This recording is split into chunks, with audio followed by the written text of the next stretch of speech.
sessions as traders digest the impacts of higher U.S. tariffs on the global economy. United States West Texas Intermediate crude fell to $68.78, down 0.69%.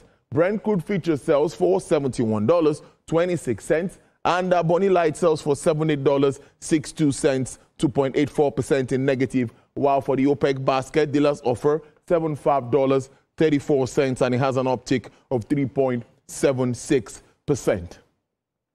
Yeah, our first conversation today, we'll be looking at a write-up put together by the special advisor to the president on economic affairs, Dr. Tope Fasua. Let me pick some paragraphs from that write-up. Now, he says Nigeria's economy is changing, and Nigerians must take notice of this. He said the Nigerian economy is a living and breathing organism despite the famous cynicism of the people. The economy will change, and changing in spite of what most Nigerians think about it. He says we have a dynamic economy which changes so fast that many times we do not notice its rapidity and tend to take it for granted. Now, in Nigeria, a number of developed countries, especially in Africa, he said there is a good reason to expect an upward trajectory of growth for as far as the eyes can see.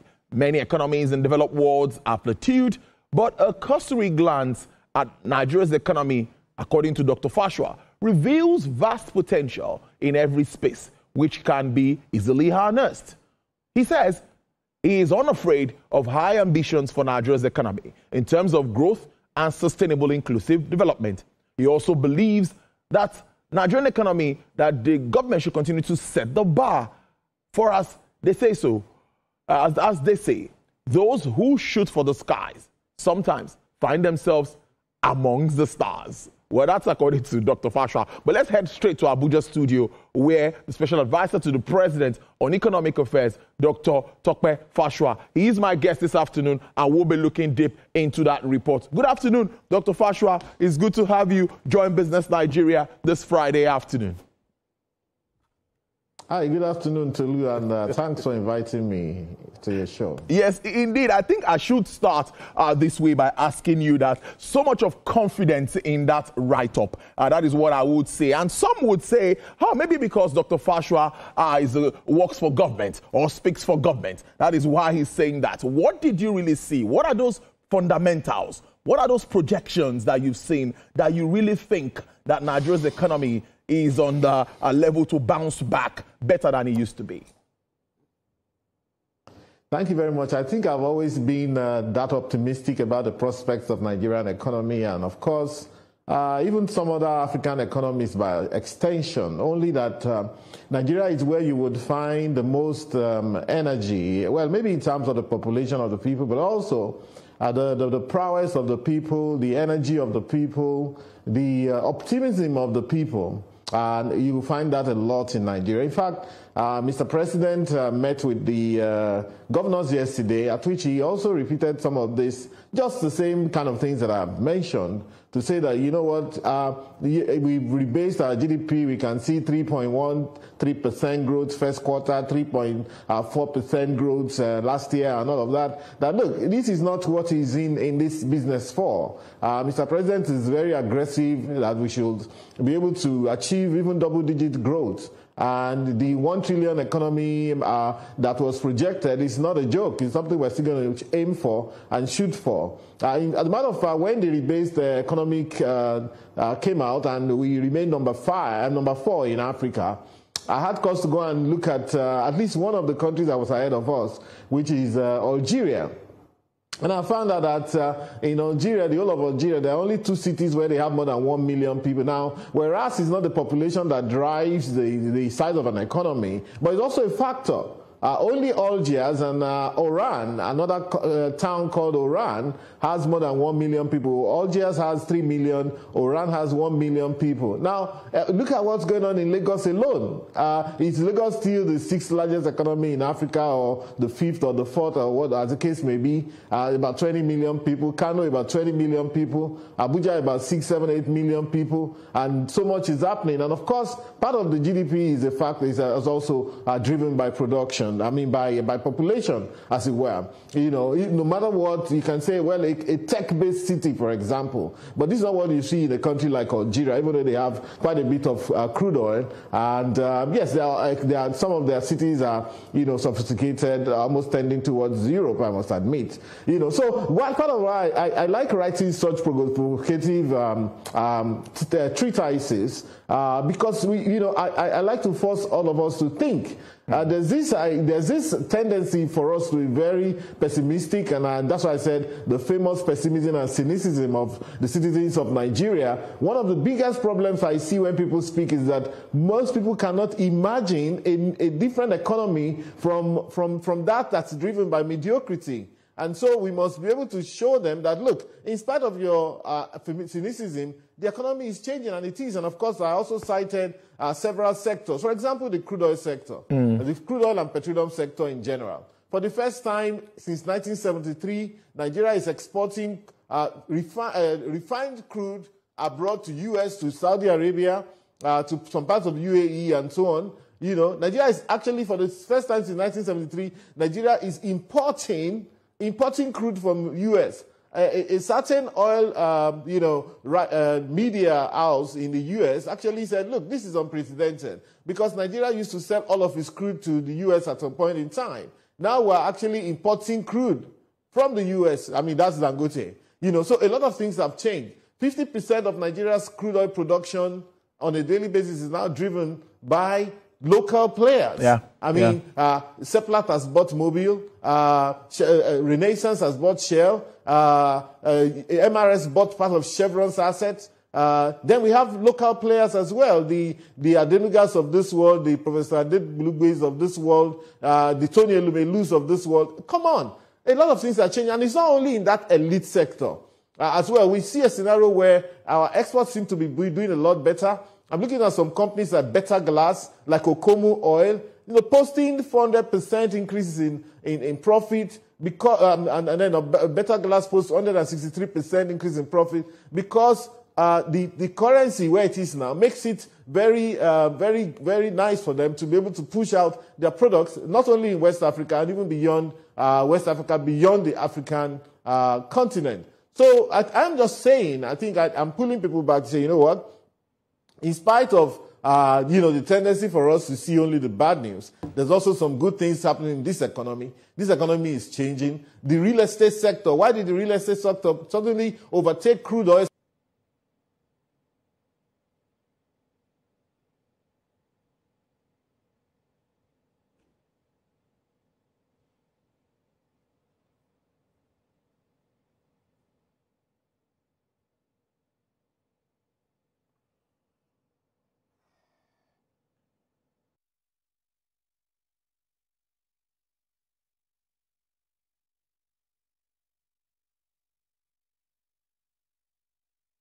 We would be reconnecting with Dr. Fasua so that we can continue this very... Dr. Fasua, are you there? Yes. Go ahead. Yes. We lost the audio or the connection at a point. Yeah, so I said that despite the fact that the MBS has done a great work with the rebasing. Yes, can you hear me now? Go ahead, clear, loud and clear. Okay.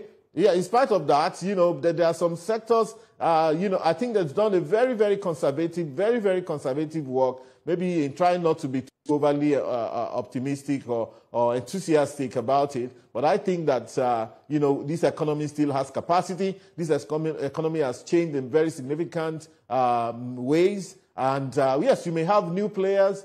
For every shift in the economy, every tectonic shift in the economy, there'll be new winners and new gainers. There was a time that in this country, headmasters were the elite. And at some point in time, that was taken over by school principals. I made, example of people like Sir Michael Adekule Ajashi in Ondo State. He was the principal of Imade College in Owo, but became the governor. Baba Ezekiah Oluwasomi as well, I think somewhere in Oyo State. We had a lot of them like that. But, it kept shifting. Then, of course, the graduates who were coming back from abroad also took over. But now things have shifted. Now we're seeing a scenario where a lot of our entertainers who are creating organic content, selling all over the world, those who have 8 billion human beings as their customers, are the ones that are actually sitting on top of the economy these days. So we must, as economists, I think we must be able to chronicle the evolution of the economy, and that is what we're seeing right now. So the economy is very organic. Lastly, let me say this and then let you come in. All right, then. An economy like ours is so organic and full of prospects, like a toddler economy. We haven't hit any plateaus yet. Because economies like those in Europe, in America, they've hit a plateau. If you like, even economies like China will soon hit a plateau where they can't grow beyond a certain level. I mean, China was growing for 10% for about 15 years. Now they're doing about 5%. You know, but we have so much prospect, and I think that our focus should be on the prospects of the economy and the fact that we have that latitude to grow a lot faster, like Mr. President said yesterday, that he's interested in growing a whole lot faster the economy than just 3%. All right, let's take this commercial break, and when we come back, we'll continue this conversation. All right, glad to have you back. Now, let's continue this conversation. I still have Dr. Tope Fasua, who's live from our Abuja studios. Well, looking at, of course, reports around Nigeria's economy and where we stand. Well, as much as I also went through that report, yes, a lot touched in that report. Digital economy, you've talked of the petroleum sector, and also about the rebased figure. I look at it that standing at about 372 trillion naira at the moment, that's about almost $250 billion, and we are headed for a $1 trillion economy. How well would we have to grow for us to achieve that? That's on one side. Dr. Fasua will also follow up on the fact that it seems like we are getting the micro very, very correctly. But what about the micro, the people on the streets who don't really believe in some of these figures? They see these figures, they see them like, no, that doesn't put food on my table. When are we going to get to that point where they start to trickle down and they start to understand that, yes, government is actually focusing on inclusive kind of growth? You know what? Actually, one of the big problems we have is, of course, because this time around, we have the ubiquity of social media and the fact that everybody has a voice, which is great. However, that also needs to be managed. You know, I think in one of my previous articles, I wrote about what was happening around the cocoa sector and how Nigerians made times 3 what they made between 2023 and 2024. From $800 million to $2.6 billion. That's $4 trillion. You know, of course, there are middlemen. There are also the people that play in that sector. But clearly, and I did ask a few governors in that axis, clearly, farmers have made a whole lot of money in the axis where they plant cocoa. Not only cocoa, cashew nuts, sesame, up nuts. All of those commodities have done well and are going to do even better this year than last year. Last year, we had a bumper harvest. So usually the tendency is for those who are involved in reproduction, they don't say so much. Those who are involved in, Pareto efficiency, those who are making it in the economy, they don't speak much about their good fortune. So what we have is a scenario where the loudest people are the people who are hurt by this policy. However, I think one of the lessons of the times is that people should also reposition themselves to be able to benefit from the good deeds of what's going on in the economy, and to be able to position themselves for the metamorphosis that's going on in the economy, because the economy is not static. Like I said, the economy is a living and breathing thing. New things will happen, new winners will come, some people will lose, some people will drop down. I mean, for people who complain lately about all sorts of things, I remind them, for the farmers who were feeding Nigeria in the 60s into the early 70s, when the oil people came and people came from abroad, studied abroad, came back, took all the jobs, they also must have felt bad that, oh, look, what's going on? You know, and that's how economies evolve. So I'm just saying, especially to the young people who form the majority of the population in this country, please reposition. Like I'll always say, don't get consumed by what they call the doom scrolling.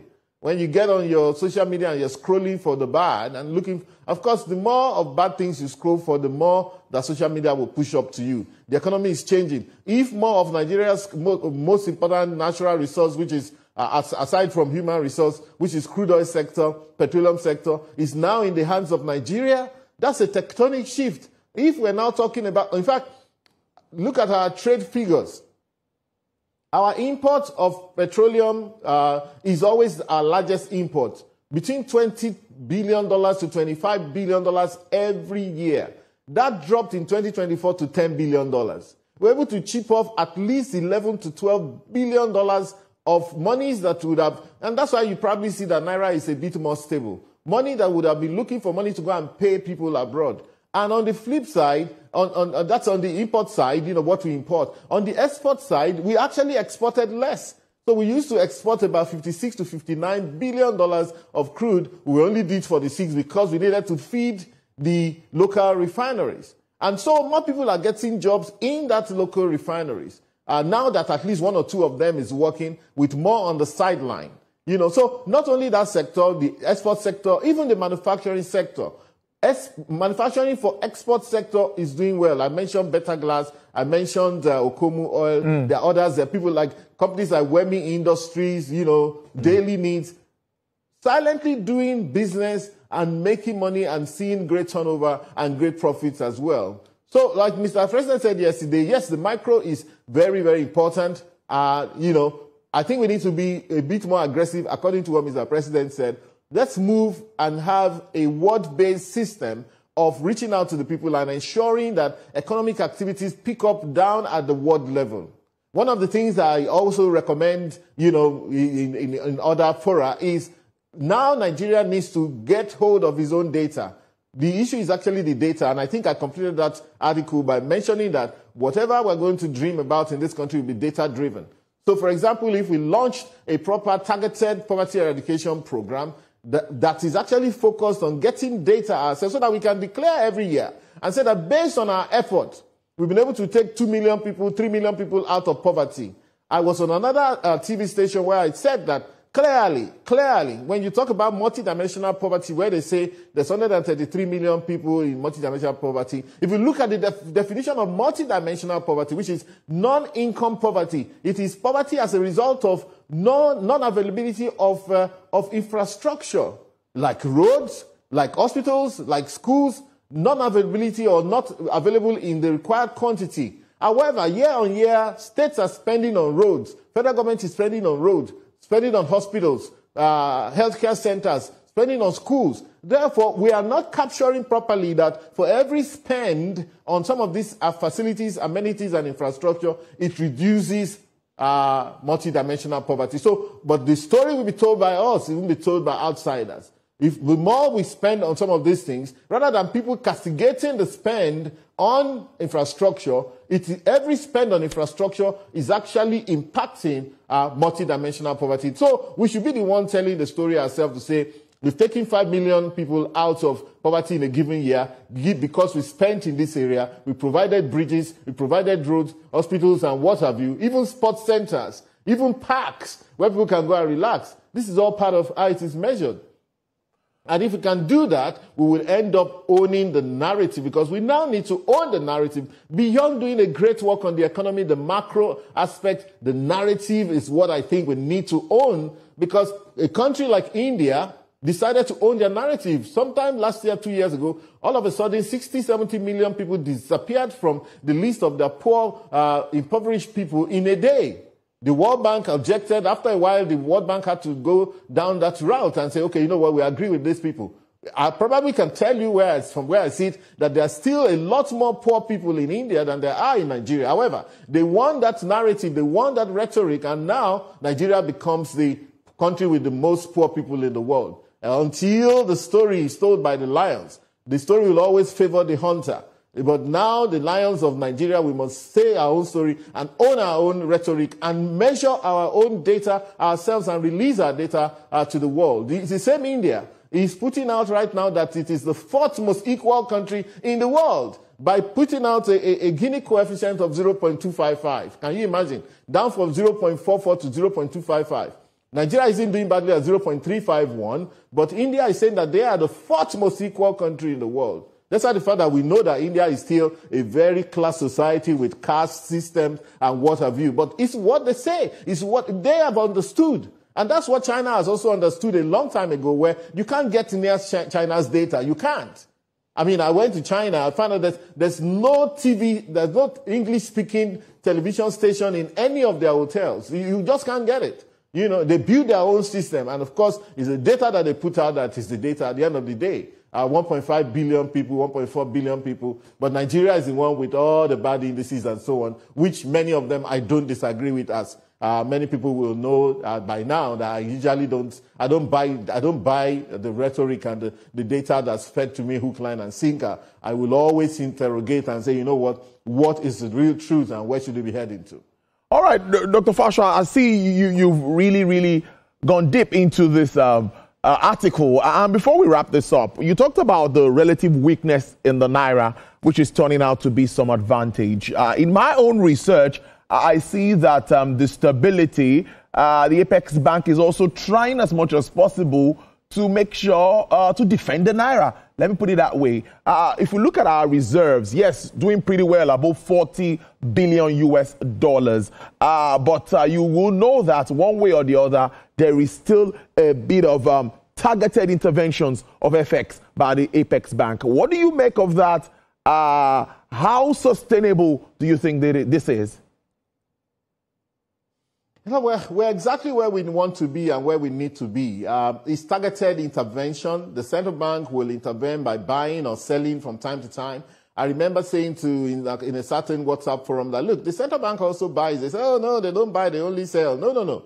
The central bank also buys. There are instances that the central bank has had intervention in the market where they're buying FX for different reasons, you know, from the market, and it keeps the rate around a certain range that they think they can allow the market to express itself without you thinking that the central bank is breathing over you. There was a time in this country where we would be releasing billions of dollars to bureau de change every week and all of that. It's not happening anymore. The market is a whole lot more transparent. There's absolutely nothing wrong with that. So let's say we're back to a managed floating system, which is what every country does in the world, including the United States, including the most capitalist country. Everybody does some sort of management. But the management of the currency does not mean you have to totally override everything that's going on as a central bank in the foreign exchange of the foreign exchange sector of the economy. So I think we're exactly where we want to be. And of course, we have shown capacity. That is part of that. You know, you see all sorts of news that, oh, the CBN has used $8 billion to defend the market. It doesn't work like that.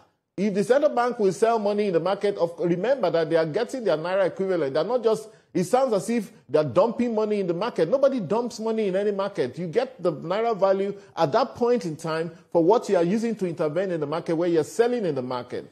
And when you're buying from the market, okay, you're getting your dollar back by putting in Naira, and so on and so forth. So that's the way it actually works. So there's nothing too untoward, and you can see that even with all of that, we have moved.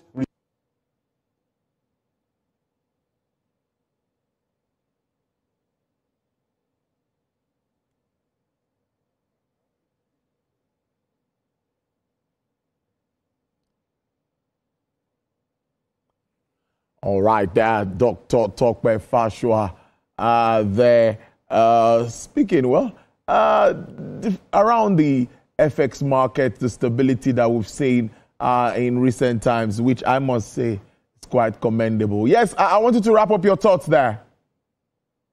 Yes. You can see the BUA chairman has written a few articles to say that, look, he used to spend so much time at the central bank looking for foreign exchange. And that he has only met the central bank governor once. He doesn't have to go there. I think we need to give kudos to the central bank for their management of the foreign exchange. All right, then. I must thank you. That's our time, Dr. Tope Fasua. I know you can go on and on. But, well, it makes real sense. We need to always take time to look at all of this figure, interrogate the figures, and understand what they stand for. He's a special advisor to Mr. President on Economic Affairs, Office of the Vice President. Thank you so much. Do have a great weekend. And you too. Thank you, sir. All right, then. Well, we'll take a break, but when we come back, we will stay with the figures. Yes, We are getting Manufacturers Association of Nigeria's reaction directly to the outcome of the MPC.